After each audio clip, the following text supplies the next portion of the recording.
Bismillah walhamdulillah wassalatu wassalam ala rasulillah. Allahumma la sahla illa ma ja'altahu sahla wa anta ya hayyu ya qayyum taj'alul hazna in shi'ta sahla. Allahumma arzuqna niyatin khalisatan liwajhika al-karim. Lillahi ta'ala.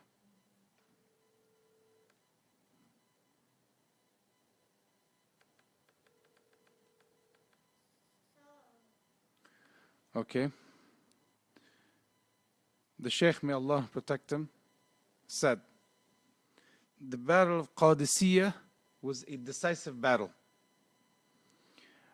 After the battle of Qadisiyah, remember that we were talking about the battle of the Persians and the Persian Empire and the Roman Empire during the Caliphate of Umar radiyallaahu anhu. And the Battle of Qadisiyah pertained to the area of Iraq, where the Persians ruled, and the Romans ruled in the area of Shaam. So the Battle of Qadisiyah that the Muslims won is one of the most historical, biggest battles that took place against the Persian Empire, and against the Roman Empire. It was the Battle of Yarmouk. These two battles are always cited as like the decisive battles, that after that many other battles were won by Muslims in those areas. So after the Battle of Qadisiyah, which was during the Caliphate of our Master Umar radiyallaahu anhu,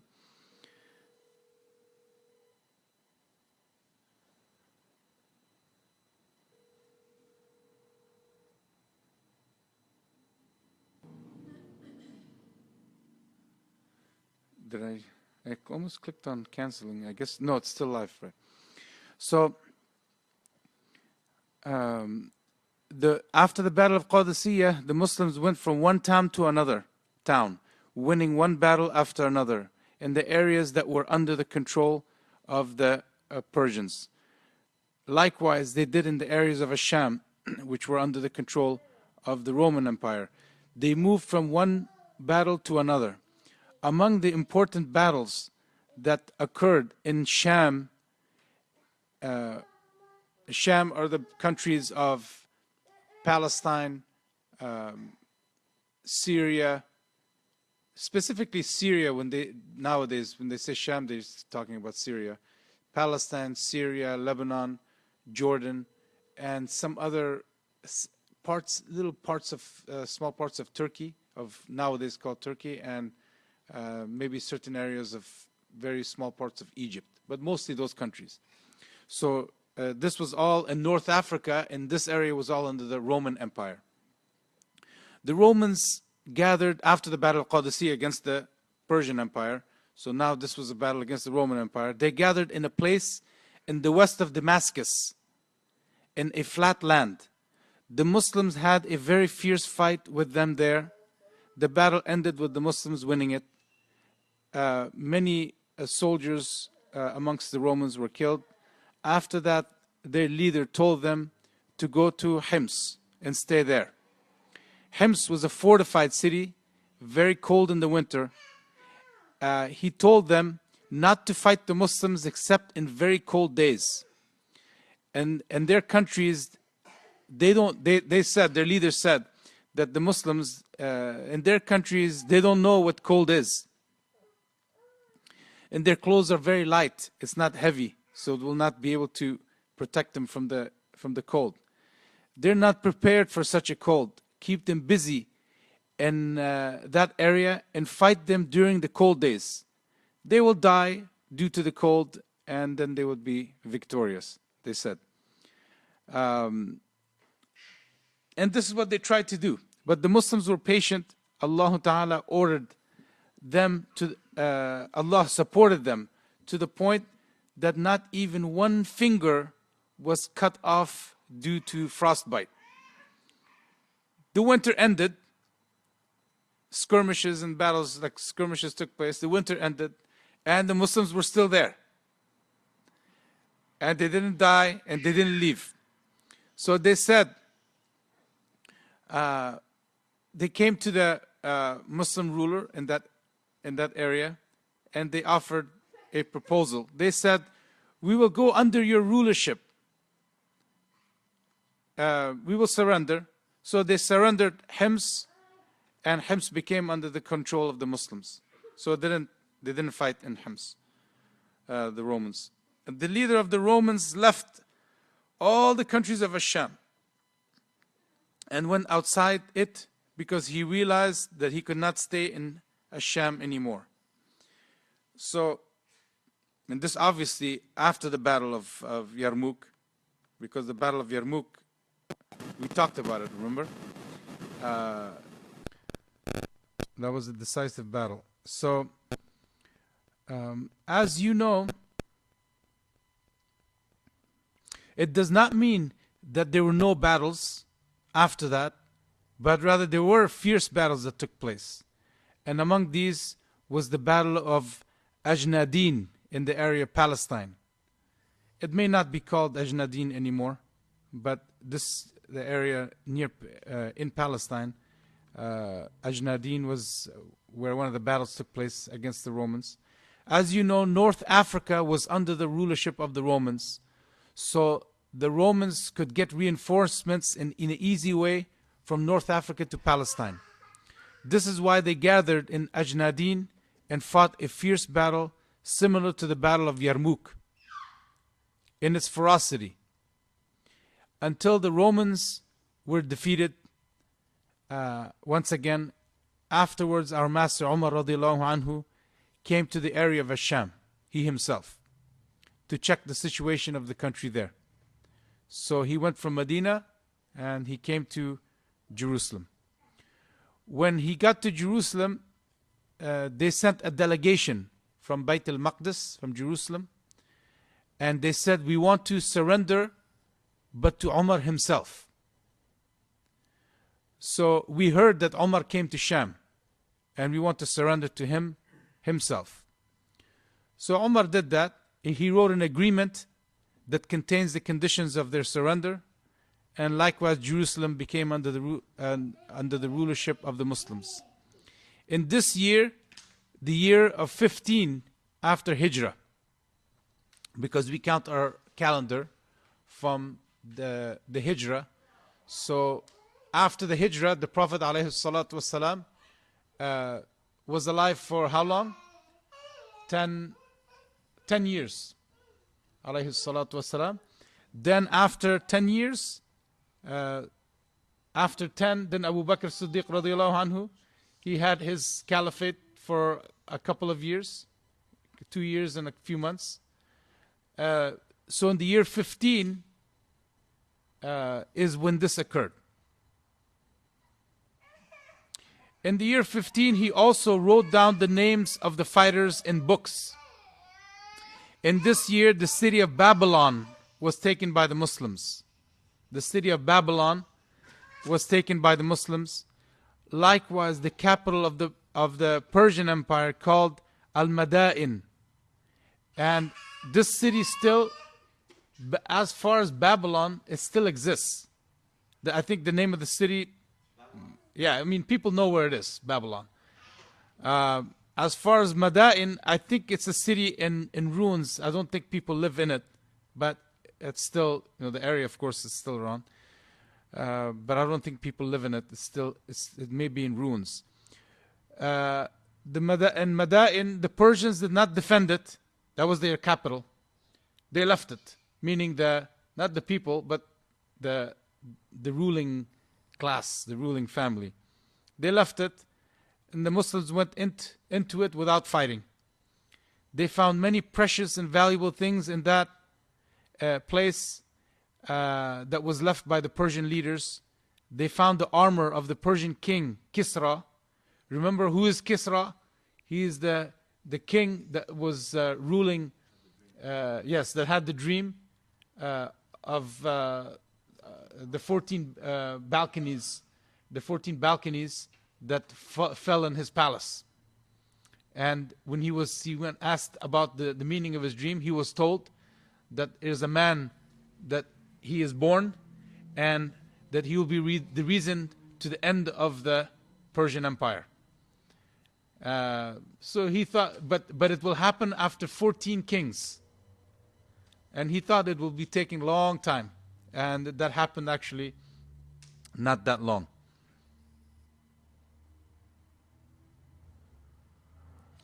So the Muslims found the Persian the armor of the Persian king Kisra, likewise the armor of Hercules or Heraclius, the Roman leader's armor.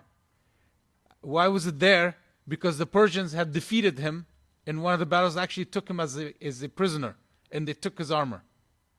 So they had it, and they used to boast and pride themselves with the armors of many, many kings and kingdoms that they had, that they ruled over. So the Persian Empire, the Roman Empire were not weak empires, as might falsely be claimed by those who want to show that the companions, what they did was something very easy, as if they just walked to the Persian Empire and the Roman Empire, and everything was handed to them. They were the two biggest empires at the time, and they used to have battles with each other. And the Persians, during the lifetime of the Prophet ﷺ, the Persians defeated the Romans in one battle, and a verse of the Quran came saying that the Romans will defeat the Persians in another battle, and it took place.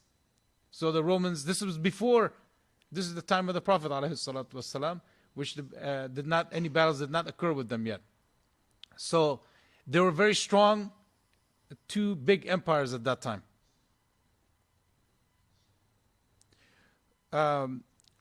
Also, they took other armors, like historical artifacts that were left by the different kingdoms that the Persians had taken. They used to show off with it, saying, we captured this king and the armor of that king, and so on. All of that fell in the hands of the Muslims, likewise the swords of these kings. Sa'd is the companion. He's one of the Mubashirin, the 10 best companions that Umar radiyallaahu anhu had put in charge of the battle in charge of all the armies that were going to towards the Iraq and beyond. So Sa'd gave every fighter his share from the spoils and sent 1/5 of the spoils to the Caliph, Umar radiyallaahu anhu. As is the rule that 1/5 would be given to the Caliph to be distributed according to certain order, and 4/5 would be distributed among the soldiers. So, in comparison to what countries nowadays they do, what is given to the soldier? Nothing.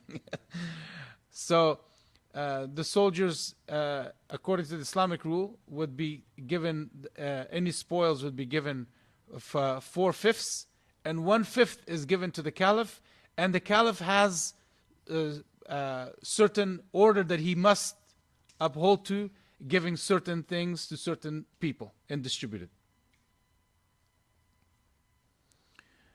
And this is what Sa'd did. The Persians gathered in a place called Jalula. And Jalula, they said, we're not going to find a place to gather all together in one place except this one. This is why they gathered in Jalula to face the Muslims, because after this place the roads would go in different directions.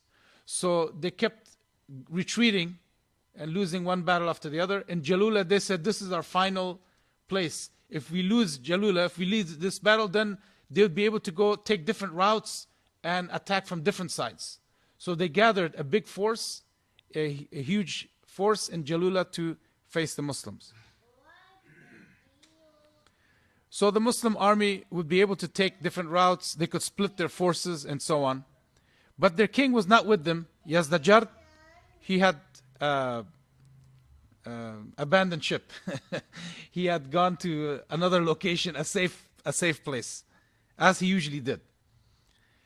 He stayed further back in a place called Hulwan. He would send them reinforcements. Their leader that in this battle his name was Mehran. So he fortified this area with all the soldiers in it. He put forks, nails, and spikes.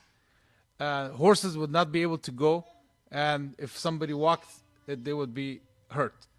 So he fortified that area, but he left one route that they knew which that route was. They would take that route to go in and out. The rest of the areas all around it was fortified.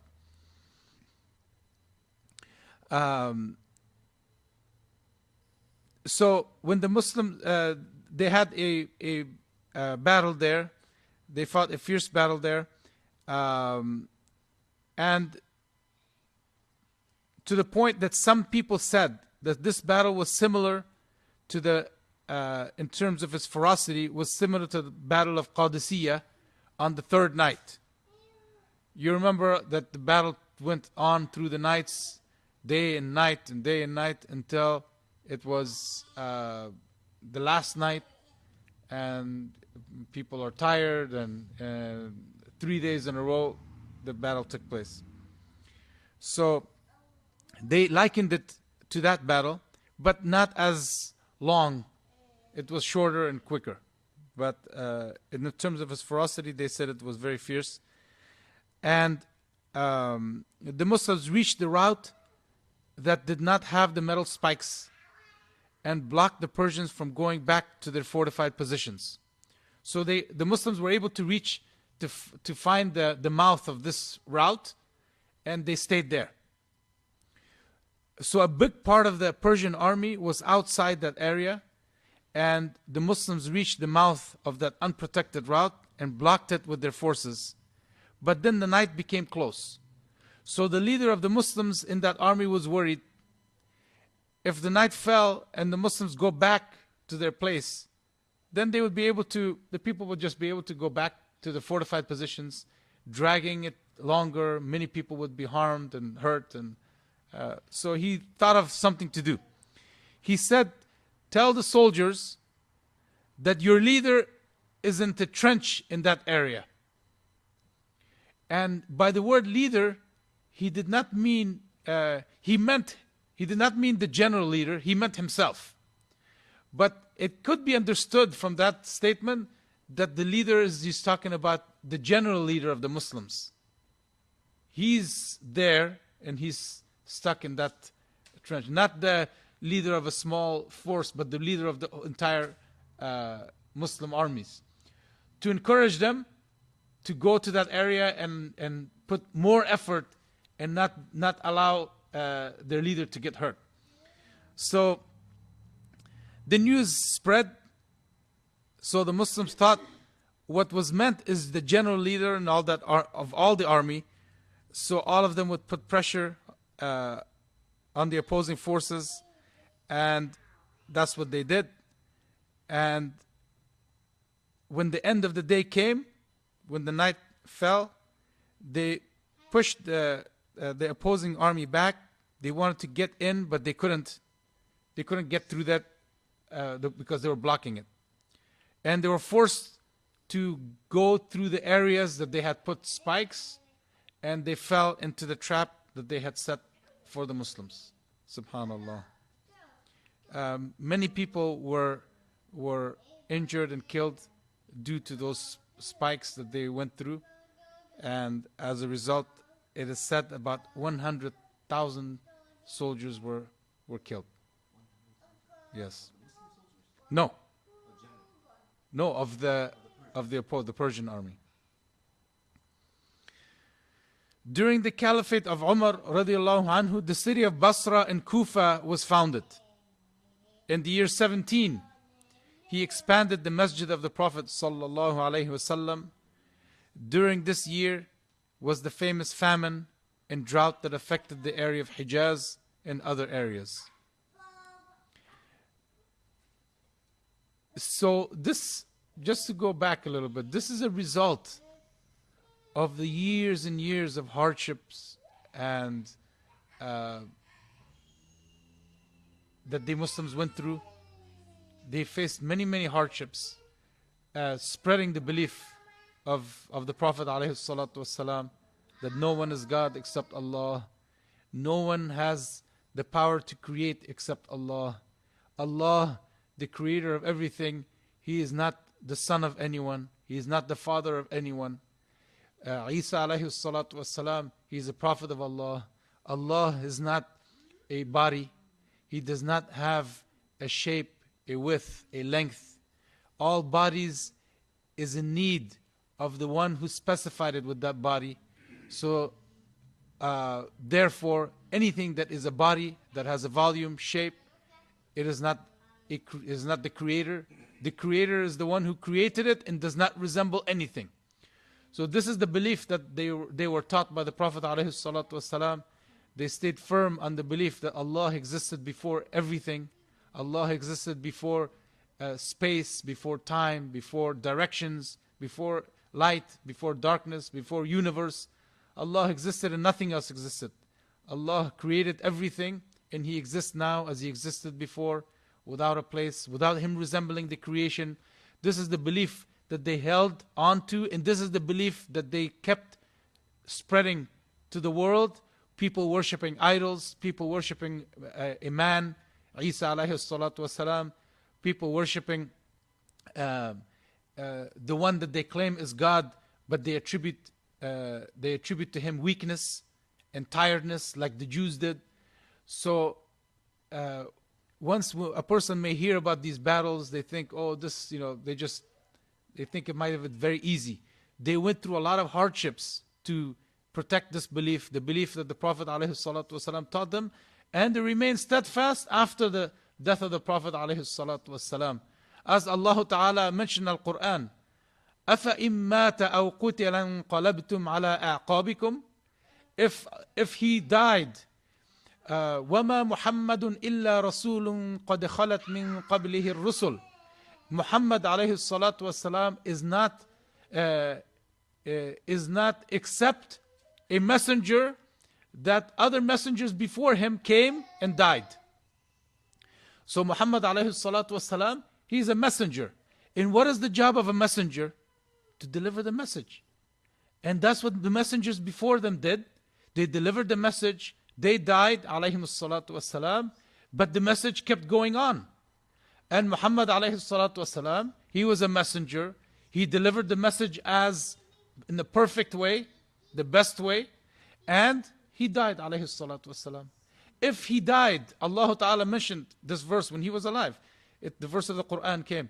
If he died, if Muhammad died, or he was killed, in qalabtum ala aqabikum, means do not go back from this religion. Do not go back on your heels. It is literally mentioned. It's a metaphor. Do not leave this religion. وَمَن يَنْقَلِبْ عَلَىٰ عَقِبَيْهِ فَإِنَّ اللَّهَ لَا يَضُرُّ شَيْئًا. فَإِنَّ اللَّهَ لَا يَضُرُّ شَيْئًا وَسَيَجْزِي الشَّاكِرِينَ. So Allah Ta'ala mentioned that the one who goes back on his heels, meaning leaves this religion of Islam, then ordering the people not to do that if the Prophet ﷺ died. And Allah will, وَسَيَجِزِ الشَّاكِرِينَ, He will reward those who are grateful. And how are they grateful? They're grateful to the endowment of Islam. And they did not leave it. So, Abu Bakr radiyallaahu anhu, he followed the teachings of the Prophet ﷺ, and he did that till the end of his life.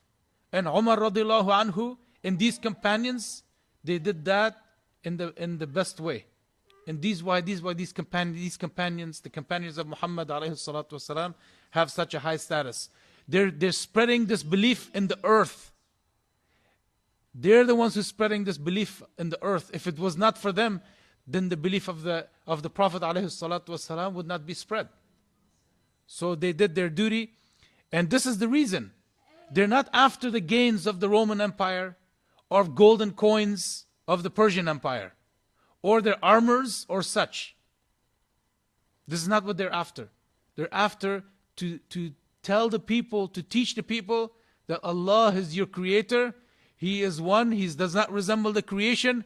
Do not worship human beings. Do not worship idols. And do not worship that which is a body, that which is weak. So this is the belief that they spread. Radiyallaahu anhum. May Allah reward them greatly. So during the caliphate of Umar radiyallahu anhu, Basra in Kufa was founded in the year 17. He expanded the masjid of the Prophet alaihi salatu wasalam. During this year was the famous famine that brought the affected area of the drought affected the area of Hijaz and its surrounding areas. Then one of the companions went to the grave of the Prophet alaihi salatu wasalam.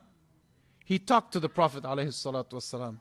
He said to the Prophet, "Istasqi li ummatika." O Prophet of Allah, ask Allah to bring down the rain, because they will perish.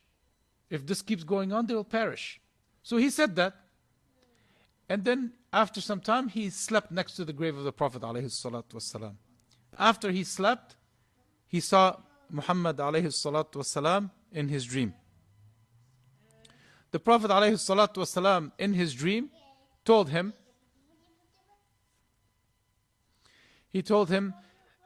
say salam to Umar radiyallahu anhu and tell him to do his utmost in serving the Muslims, and that you will get rain, but that Umar should be very smart and clever in finding a solution to this. So Umar radiyallahu anhu, this man, he woke up, he went to Umar radiyallahu anhu, and he said, I saw the Prophet alaihi salatu wasalam in my dream. This is what I said. He told him what he said to the Prophet when he was awake. Then he said, I fell asleep and I saw him in my dream. And he told me to say salam to you. And he told me to say to you, al-kais al-kais, which means be very intelligent, be very smart about finding a solution to this problem. When Umar radiyallahu anhu heard that, he started to cry. And he thought he could not think of anything what was missing. He already did many things to help the Muslims. He sent food to different areas. He sent people with food and distributed food in different areas. He already made a plan if things get worse what he would do. He could not take more food from those areas anymore, because those foods, they can only take little bit food, because they were suffering as well. So he started to cry. He didn't know what to say. He said, "Oh Allah, I am that which I am powerless. You have the power. I am powerless over this. I don't know what to do." Basically, that's why he started to cry, radiyallahu anhu. And one man told him, "Then why haven't you prayed the Salat al-Istisqa, the prayer that the Muslims gather in one place? They pray 2 rakahs, and then they ask Allah for the rain to come down." He said, "Why haven't you done that?" Umar radiyallahu anhu realized that he had forgotten to do that. So he gathered everybody together, and they gathered in one place. Many companions were present, as which is in Salat al-Istisqa. You bring the weak people, which is the old and the very young, because Allah Ta'ala has mercy on the strong ones because of the weak ones. So in Salat al-Istisqa, you gather everybody, the old people and the young people and the strong people. Everybody gathers, and then they pray, and then they ask Allah Ta'ala to bring down the rain. So many companions were present. Uthman was present, Ali radiyallahu anhu was present, and Umar radiyallahu anhu himself was present. So they prayed Salat al-Istisqa, and they asked Allah to bring down the rain, and they asked Allah Ta'ala to bring down the rain by the high status of Abbas radiyallaahu anhu. So, the uncle of the Prophet alayhi salatu wasalam. So imagine, who are the best companions? Don't we know that Abu Bakr, Umar, Uthman and Ali, they're the best companions? So who has a higher status? These companions.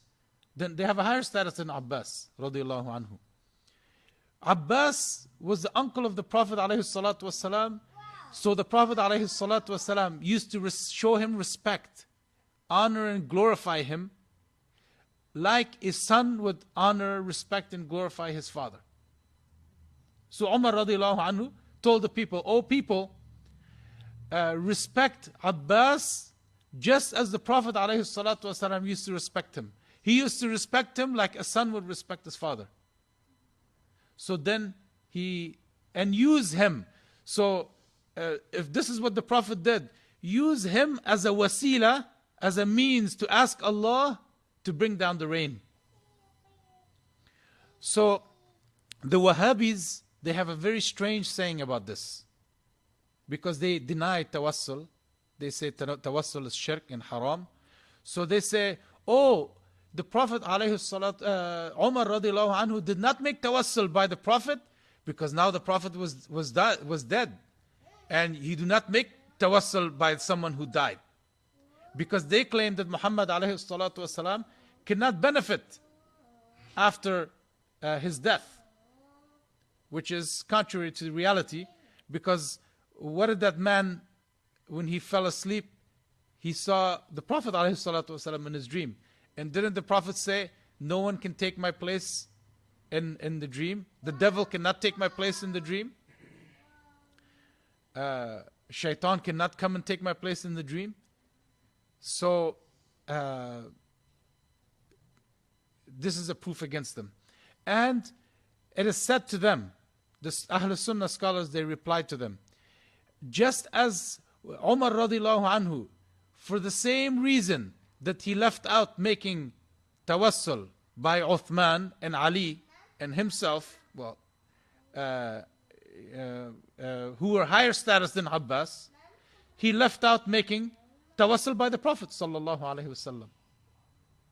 Because Ali, Uthman and himself is better than Abbas, as unanimously agreed upon by all the Muslim scholars.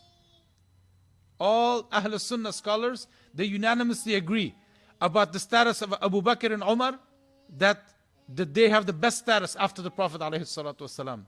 And Uthman, majority of the Muslim Ahl Sunnah scholars agree that Uthman is the third, then Ali. So, when Umar radiallahu anhu did not make tawassul by the Prophet alayhi salatu wasalam, it was not because he was trying to, not because this was forbidden, but rather he wanted to respect and honor Abbas, to show the people the high status of Abbas radiallahu anhu. And for the same reason he left out making tawassul by Uthman and Ali, he left out making tawassul by the Prophet alayhi salatu wasalam. All of those people have a higher status than Abbas. So their saying is refuted. And there's many other angles that can be. Abbas had passed away though. No, Abbas was alive. Was alive? Yeah, that was Hamza radiallahu anhu that was killed in the battle of Uhud. As far as Abbas, he was alive. Radiallahu anhu. Didn't the Prophet alayhi salatu wasalam say to Abbas, when he said statements of praise to the Prophet, and he made lines of poetry, what did the Prophet say? May Allah protect your teeth. And then the scholar said that Abbas lived a long life and none of his teeth fell or was harmed. His teeth was perfect, because the Prophet ﷺ had made dua for him. So Abbas radiallahu anhu, he lived a long life.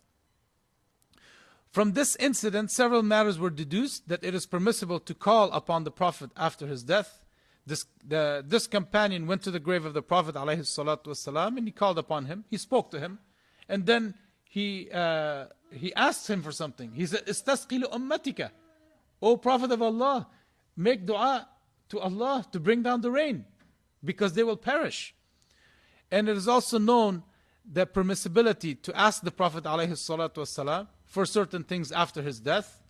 This companion asked the Prophet to make dua for his nation, and they would so that they would get the rain. And the Prophet ﷺ came to his dream and told him that they were going to get the rain.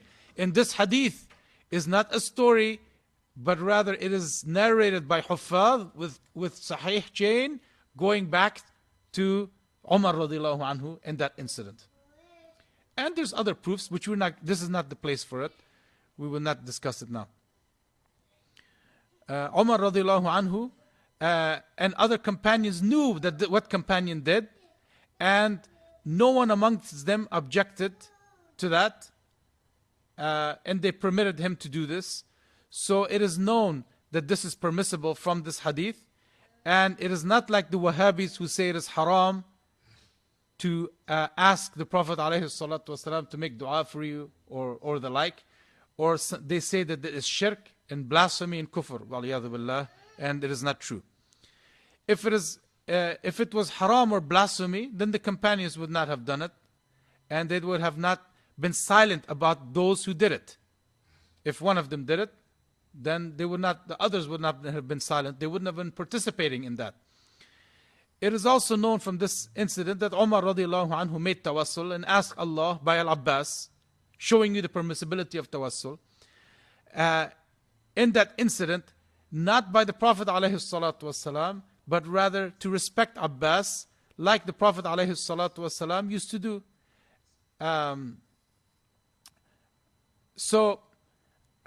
He left out what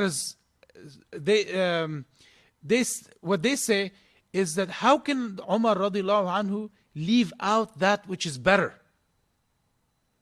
They say, well, Muhammad is better, so how can he leave out that which is better and go to that which is less in status? What we said, it is not a condition to always do that which is better. And he had a specific reason for that, and his reason to show and respect Abbas as the Prophet used to do, alayhi salatu wasalam. To show the people to respect and honor Abbas, because the Prophet used to do that, alayhi salatu wasalam. So, in the year 18, after the rain came, and the Muslims' lands were fertile again, and it was one of the most fertile years, to the point that the sheep and the goats and the other animals became very fat and very green due to the rain.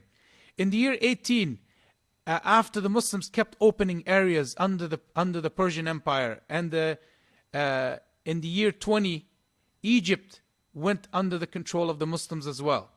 That is Cairo and the surrounding areas of Cairo. And in the next year, Alexandria also. And you know Alexandria, this was the famous city that was named after one of the Roman rulers, Alexander, that he had come in that area and he had built, and they named the city after that. So this city, Alexandria, which is still named the same name in Egypt, came under the control of the Muslims. In the year 21, a big battle took place with the Persians called the Battle of Nahawand. After this battle, the Persians could not gather big forces in one area anymore. This was the last time that they gathered in one big place, in one place as big forces. In this battle, the head of the Muslims was an-Nu'man. Umar radiyallahu anhu appointed Nu'man as the leader, and he ordered him to go to that area facing those armies, but he said to take a very easy route. He said, do not take the Muslims through a hard route.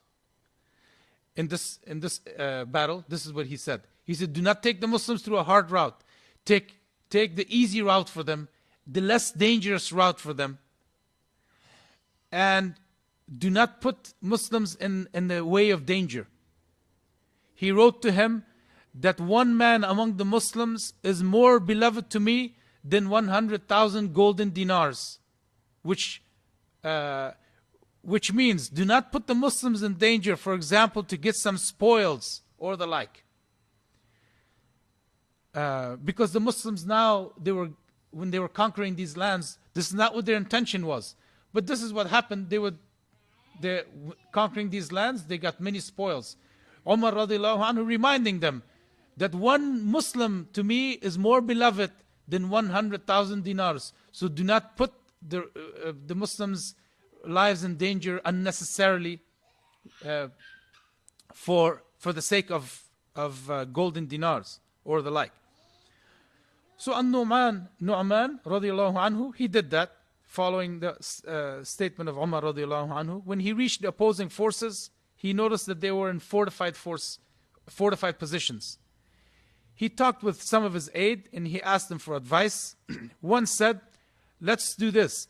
Let's act as if we were defeated and we would retreat a little bit. Then we would retreat further and we would retreat further until they were far enough that they would not be able to go back to their position, cutting them off from going back to their fortified positions. And Nu'man did that, and then another battle took place. And at the beginning of the battle, when they were appointed leaders, they used to go in the battle and be in the front lines. And Nu'man in the beginning of the battle was killed, radiyallahu anhu.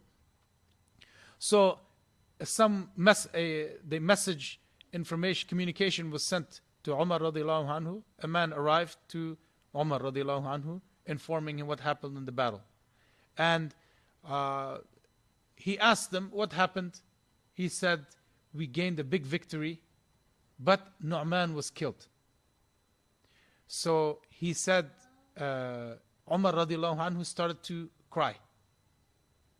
And he kept crying until they could hear his sounds.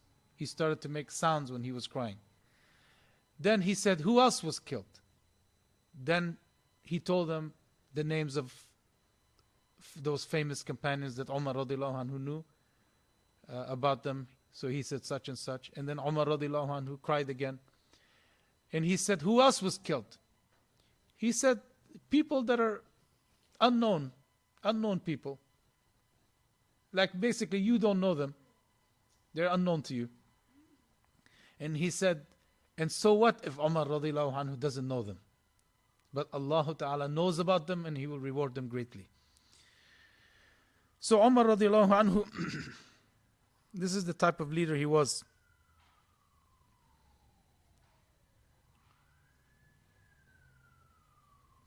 In the next year, in the year 22, Azerbaijan became under the control of the Muslims. Also, Dinawar, also Tripoli in Libya, and Ari and the Persian area.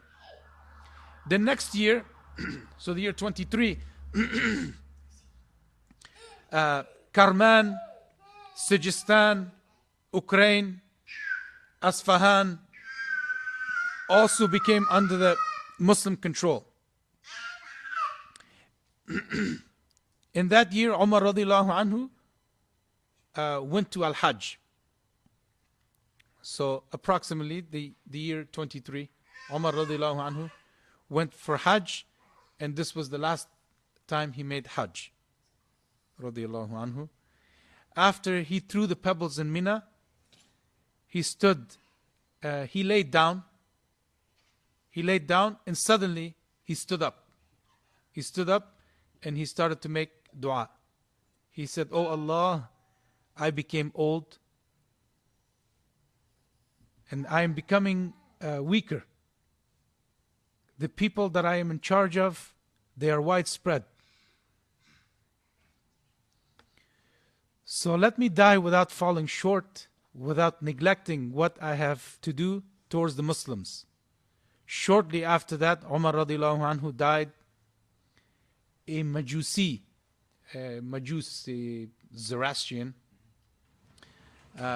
killed him while he was in Medina. But Umar radiyallaahu anhu used to ask for that. He used to say, "Oh Allah, make me die as a martyr while I'm in Medina, in the city of the Prophet Sallallaahu alaihi wasallam." So some people used to say, how is that? Muslims are conquering lands to the east and to the west. And how is that going to happen? And he used to say, do not make me die in the hands of a Muslim. He said he wanted to die as a shaheed in Medina and not by the hand of a Muslim. And the one who had killed him was a Majusi. He was, anyhow, he also killed himself after he killed Umar radiyallahu anhu. He stabbed him with a khanjar, with like a dagger, a poisoned dagger. So Umar radiyallahu anhu passed away.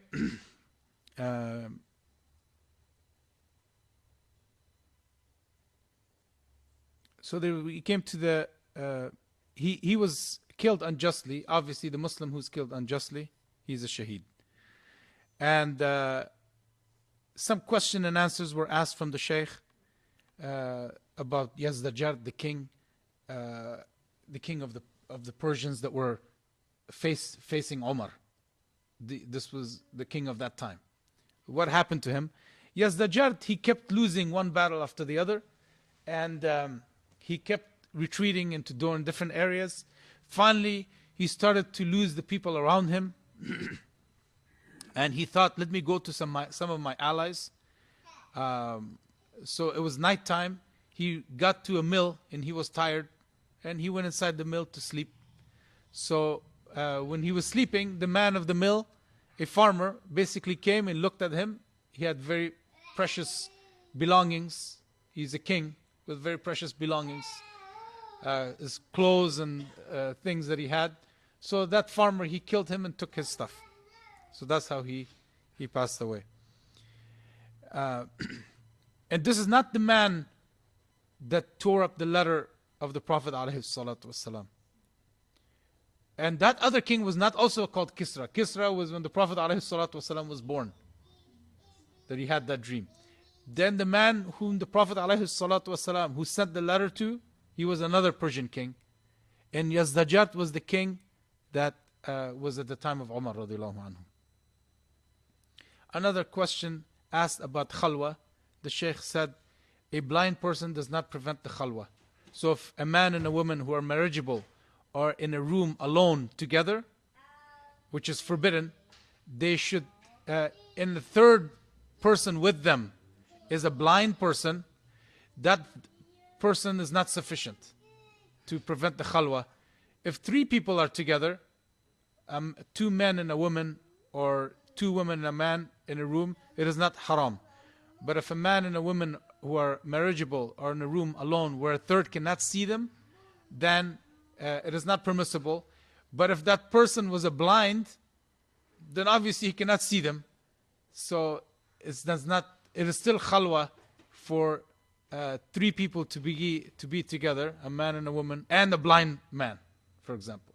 But what about a seven-year-old mumayyiz? A 7-year-old who is mumayyiz prevents the khalwa. So if it's a man and a woman and another 7-year-old, male or female, who is mumayyiz, then that prevents the khalwa. This is sufficient. Somebody asked about the rulership of Umar radiyallahu anhu, how long he ruled for, and the Shaykh replied, about 10 years. Another question is, how was the recordings, how was all of this recorded? And you know that at that time, the Muslim scholars were very thorough in recording things. And the Arabs also used to say things in poetry that occurred in those battles, because poetry for them was a little bit was easier for them than it is for us. So they used to say in poetry some of the things that happened. So those poetry has remained, and other things that that were recorded and mentioned about these battles. Another question was asked about the exercise regiment of the companions. How did they, were they in good shape and the like? And the Sheikh said, let me tell you something that will make things easy for you to understand. He said their whole life was a continuous exercise. People at that time, not just the Muslims, other people at that time, they lived in a different way, not like we live. I'll give you an example. What is the distance in the Shafi school? What is the distance of qasr for you to shorten and combine prayers? In the Shafi school, in the Shafi school, it's about 90 miles in one saying. In one saying, it's not 90 miles. So we're talking about, that's 2 days travel. So that comes out to 45 miles of travel a day. Nowadays, some of us might find that difficult to travel 45 miles. We're not talking about 45 miles and no resting 24 hours. We're talking about 12 hours of walking and then sleeping at night? Or no, just 24 hours of walking? No, they used to travel 45 miles and they used to take rest. They used to stop and pray. They used to do many other things, those included, and they used to travel 45 miles. So it's not like that nowadays. For general public, if you tell them to walk 45 miles in a day, they like you said, they would consider it running 2 marathons. So their lifestyle was different at those days. So another question is about who embraced Islam during the time of the Prophet ﷺ.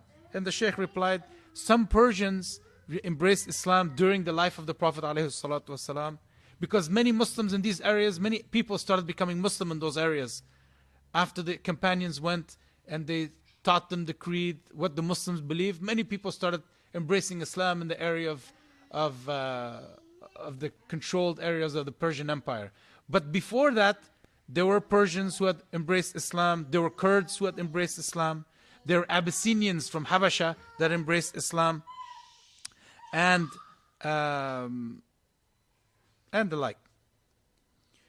And another question was asked about the strength of the Persian and the Roman Empire, because whenever we get to this part of the history, they will call it Dark Ages and medieval times, and then they will say that this is when the Persian Empire, they were like basically to the point that anyone could walk in and just take it because there was in shambles. And the Roman Empire the same. They said it was in shambles, and it was like anyone could just walk in and just take it. So that's the impression they want to give, because they want to lessen what the companions radiyallaahu anhum did. In all these areas, Umar radiyallaahu anhu would advise them to be trustworthy and not to harm women, not to harm children, not to harm for even trees that unnecessarily. So it was, and the companions did that to the utmost, radiyallahu anhum.